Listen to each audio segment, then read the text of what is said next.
যেই গরু পথ দেখাইছে ওই গরুর সাথে কখনো বেইমানি করিস না বেটা। টাকা হলে পণ্য হবে সবই। এই গরুগুলার মাথায় ব্রেনের পরিবর্তে যে গোবর দিয়া ভর্তি, আশা করি সেকেন্ড টাইম আর প্রমাণ দেওয়া লাগবে না। এখানে তো সবগুলারে দেখেই গরু মনে হচ্ছে। আপনি কোনটার কথা বলতেছেন একটু ক্লিয়ার করে দিলে ভালো হইতো। বিলাল ভাই ভালো বানাও। গত বছর প্রায় এই দিনে যতটুকু মনে পড়তেছে টিকটক ব্যান হয়ে যাবে বলে একটা নিউজ হয়েছিল, এন্ড তখন আমি আপনাদেরকে বলেছিলাম টিকটক ব্যান হয়ে গেলে যতটুকু উপকার হবে তার থেকে বেশি ক্ষতি, কারণ বন্যরা বনে সুন্দর, শিশুরা মাতৃ করে, ভিন গ্রহের প্রাণীরা ভিন গ্রহেই ঠিক আছে, ফেসবুক ইউটিউবে ঢুকে গেলে সমস্যা। এন্ড শেষমেশ বছর ঘুরতে না ঘুরতে সেইটাই হয়েছে। সেনাপতি তার সৈন্য সাম্রাজ্য নিয়ে সরাসরি ফেসবুকেই হামলা চালাইছে।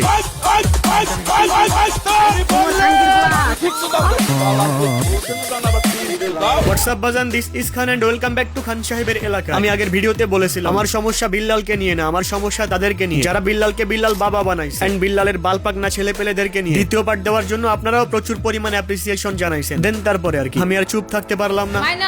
হোয়াটসঅ্যাপ বিলাল তোর গুরু, ঠিক আছে? আমি আজ পর্যন্ত বিল্লালের কোনো ফ্যান ফলোয়ারের মুখ থেকে ওর নামটাও পারফেক্টলি উচ্চারণ করতে শুনি নাই। হোয়াটসঅ্যাপ বিল্লাল থেকে হোয়াটসঅ্যাপ বিল্লাল, শেষমেশ হযরত বিল্লাল পর্যন্ত লয়ে গেছে। একজনে তো গুরু বলতে যে সরাসরি গরু কয়া দিছে। গরু না বেটা, গরু। এরা এমন এক ভিন্ন জাতের গরু যারা ঘাস খাওয়ার পরে গোবর সরাসরি মাথায় উঠে যায়। দ্যাটস ওয়াই তারা বোঝে না কোনটা ভালো কোনটা মন্দ, কোনটা খাঁটি কোনটা গন্ধ। ভবিষ্যতের চিন্তা নাই, ভাইরালের নেশায় অন্ধ। তাহলে বইয়ের দাম কি ঠিক আছে না বাড়া মারো? 50,000 টাকা দাম উচিত।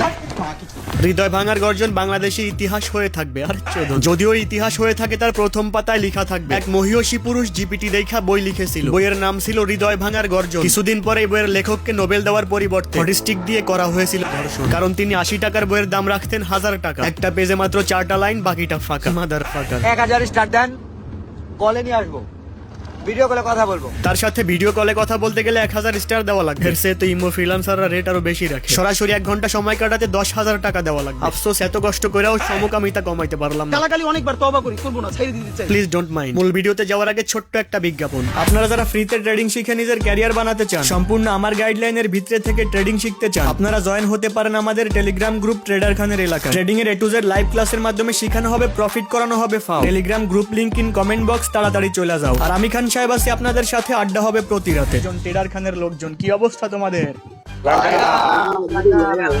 তুই কি মাছ নিয়েছো না মিলিয়ন ভিউ নিতে আইছো? সে নিজের স্বার্থ হাসিলের জন্য পুরো একটা জেনারেশনকে ফেসবুক থেকে লক্ষ লক্ষ টাকা ইনকামের লোভ দেখাইছে। এখন তার দেখানো ফাঁদে পা দিবেন কিনা সেটা সম্পূর্ণ আপনার ব্যাপার। এখন বলবেন ভাই বিল্লালের ইনকাম তো আসলেই সত্য ছিল। হ্যাঁ সত্য ছিল, কিন্তু আপনি কখনো পারবেন না, এমনকি হাজারে একজনের দ্বারাও সম্ভব না ওই রকম ভিউতে ওই লেভেলের টাকা। তাহলে বিল্লাল করলো কেমনে? ফেসবুক মানে মেটা একটা ইন্টারন্যাশনাল মাল্টি বিলিয়ন ডলারের কোম্পানি। ওরা কি পারে না একজনের মাধ্যমে মার্কেটিং করে হাজারো ইউজার কন্টেন্ট ক্রিয়েটর ফেসবুকে ঢুকাইতে? একটু ভেঙে চুরে বলি, বিল্লালকে অল্প দিনের মধ্যে ফেসবুক নিজেই ভাইরাল করছে। বিল্লালকে অল্প ভিউতে অতিরিক্ত টাকা ফেসবুক নিজেই দিছে। নতুন যত কন্টেন্ট ক্রিয়েটর আসবে ওরা ওই রিলেটেড ভিডিও বানালে মিলিয়ন ভিউ চলে আসবে, এবং এই অ্যালগরিদম ফেসবুক নিজেই সেট করছে। আপনার বিশ্বাস হয়? এবং এই স্ট্র্যাটেজি সঠিকভাবে কাজে দিছে বলে জীবনে যে বাটন ফোনও চালায় না সেও লোনের টাকা দিয়ে আইফোন কিনে ফেসবুকে কন্টেন্ট ক্রিয়েটর হয়ে গেছে। এন্ড আমার এই কথা যৌক্তিক কিনা সেটা যাচাই করার জন্য এইসব সোকল কন্টেন্ট ক্রিয়েটরদের ফেসবুকের ভিউ এবং ইউটিউবের ভিউটা মিলাই দেখে মাথায় ব্রেন থাকলে অটোমেটিক বোঝা যাবে। এসব নিয়ে চাইলে আরো ডিটেলসে অনেক কিছু বলা যায়, কিন্তু কি লাভ? আমার হবে না কোনো অর্জন, কারণ আপনিও শুনতে চান ঘুরে ফিরে সেই ভালোবাসারই গর্জন।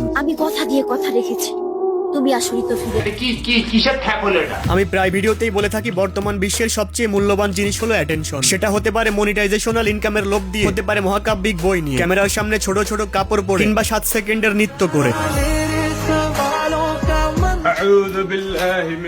মানুষ এখন দুই ভাগে বিভক্ত হয়ে গেছে। একদল ভাইরাল হইতে চায়, একদল বুঝতেই পারে না, মনে করে ভাইরাল হইতে পারলেই লাইফ সেট। অগর জীবনের একটাই উদ্দেশ্য ভাইরাল হওয়া, বাট দে ডোন্ট নো তারা ভাইরাল হওয়ার নেশায় কি পাচ্ছে আর কি হারাচ্ছে। ইটস কল র্যাট রেস, যেখানে সবাই দৌড়াচ্ছে কিন্তু কোনো ফিনিশিং লাইন নাই। আর এই র্যাট রেসে যারা দৌড়ায় তারা ভুলে যায় ভাইরাল হওয়াই জীবনের অ্যাচিভমেন্ট না, এটা একটা অ্যাক্সিডেন্ট মাত্র। দিন শেষে যার ক্ষত ছাড়া কোনো অস্তিত্ব থাকবে না। বলতে গেলে প্রত্যেক দিনই শত শত লোক শত শত টপিক ভাইরাল হয়, বাট এট দি এন্ড